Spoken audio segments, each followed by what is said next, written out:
It's all about money and politics this week, and suddenly there's a lot less money going around. AMs are being stripped of expenses, and there's a serious warning that Wales itself is being shortchanged. Join me, Adrian Masters, free of charge, after the news.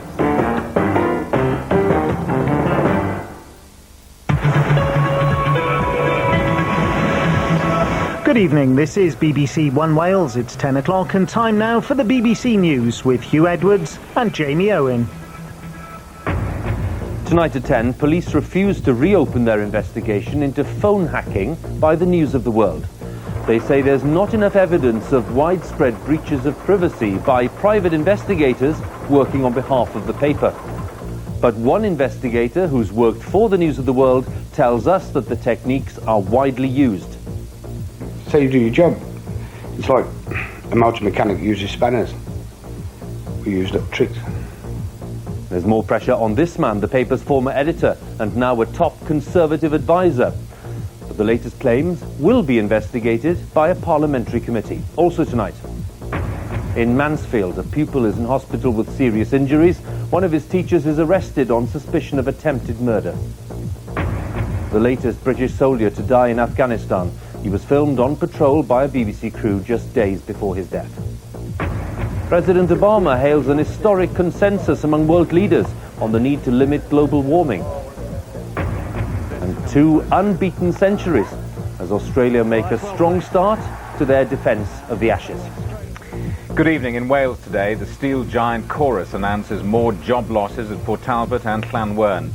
And the boy who suffered serious brain injuries at Treco Bay Caravan Park, the owners pay out nearly $250,000.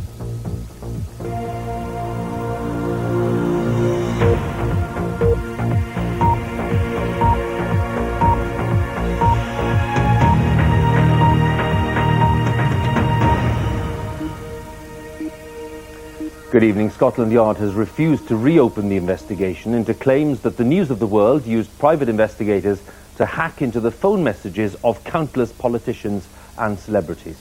But this programme has spoken to one investigator who's worked for the News of the World and for other papers, claims that these techniques are routinely used.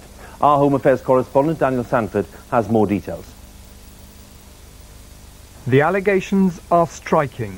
According to The Guardian, the News of the World tried to illegally hack into the voicemails of thousands of politicians and celebrities.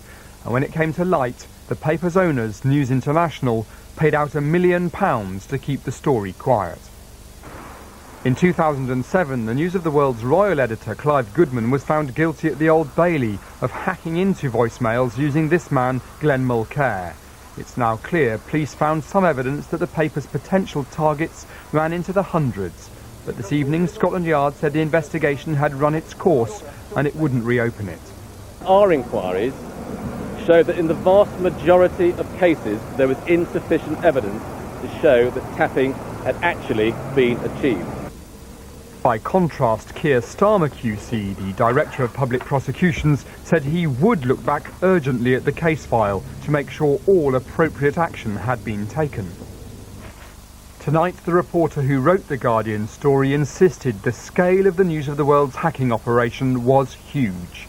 I spoke to a very senior person at Scotland Yard early on, and I said, is it true that this phone hacking goes way beyond the targets that were mentioned in Clive Goodman's trial? And he said, oh, thousands. Thousands of people having their phones hacked. He said, yeah.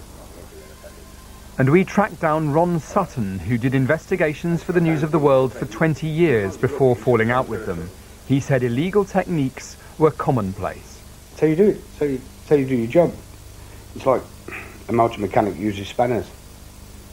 We use little tricks.